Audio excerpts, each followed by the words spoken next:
This is the Miss Halbert's. All right, Mr. Lowry, please. Valerie, can you set it back to the speakers? Mr. Lowry, 5 minutes. I'd like to move to amend the ordinance to include new hires only.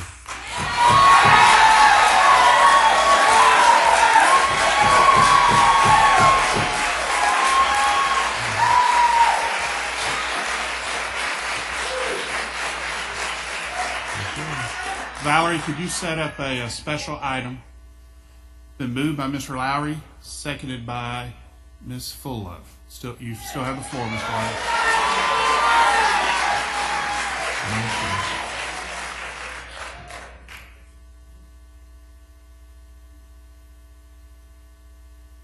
Mr. Lowry, you still have the floor, if you want it. The reason is simple. We've heard from city employees. Thomas Malone said something that I had not fact-checked on with the National League of Cities. And we didn't ask Siegel this question. But I don't believe any other municipality has changed anything for current employees. Thomas Malone said there were 45 cities that had made changes for only new hires, and I'd like to follow that. That's why I made my amendment once again. Thank you. Thank you. Ms. Fullove. Oh, I'm sorry. I won't be long. Thank you so very much. And Councilman Lowry, thank you for that amendment, which I hope is passed. You know, as I sat here and I listened to each and every one of the speakers, and I listened to them so intently, there were a couple of words that you said over and over again. And one of those words was integrity, and another word was character. Well, from where I sit, I know goodness is about character. It's about integrity. It's about honesty. It's about kindness. It's about generosity and moral courage. And more than anything else, it's also how we treat other people. And my grandmother always told me, treat people the way you want to be treated. And as I sat here and I listened to all of you, I was saying to myself, they're just preaching to the choir with me, because I'm voting for them.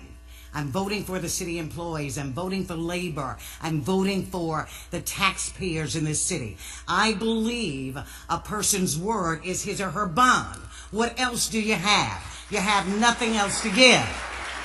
Now, I'm not saying that to be lauded whatsoever. I'm saying this as my councilman said to me, I don't lie, and I'm not lying to you. I know it's the right thing to do. When you worked here, when you first came to work, you were promised by this government that they would take care of you. You were promised you would have health care. You were promised you would have a pension. And our government should stick to its word. Here it is. IKEA comes to the city. Oh, hundreds of jobs, and people are so happy. And you know what IKEA has just done? They've applied for a pilot with the Edge board. We can sit up and give big business, which I'm not against business. If we can give and make promises and keep those promises to businesses, why can't we do that for our citizens and our employees in this city?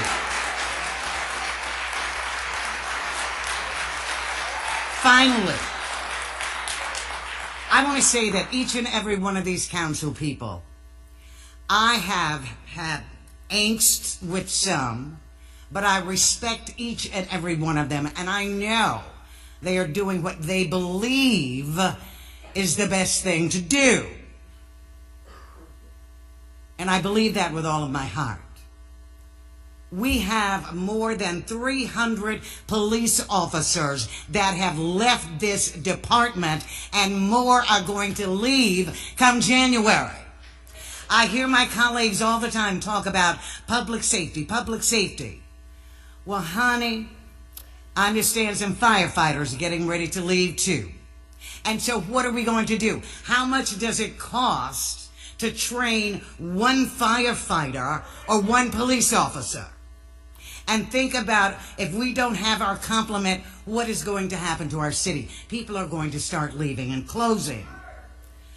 The late President Dwight Eisenhower said, "The supreme quality for leadership is unquestionably integrity. Without it, no real success, whether it's on the football field, whether or not it's on a section game, or in office." That's the true quality of leadership. And I hope this council shows you that they can lead this city into greater heights. Thank you. Thank you.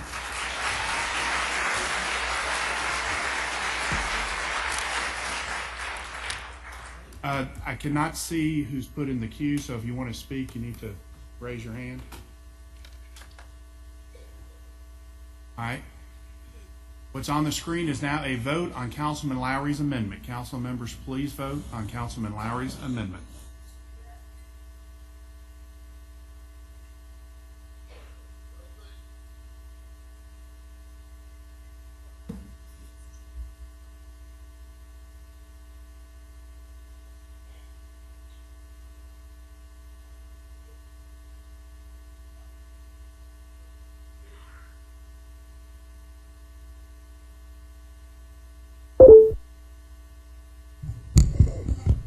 Boyd, no.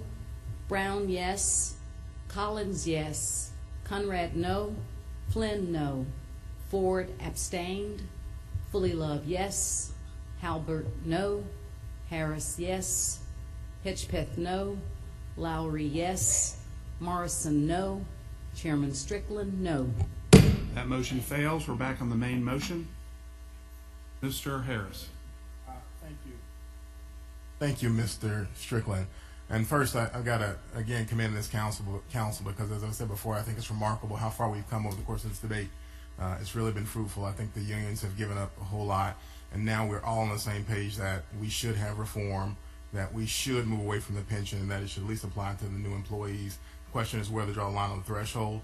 I want to commend Councilwoman Halbert. I know it took a lot of courage for you to come up with the proposal and the proposal to this council, and so I respect it a great deal.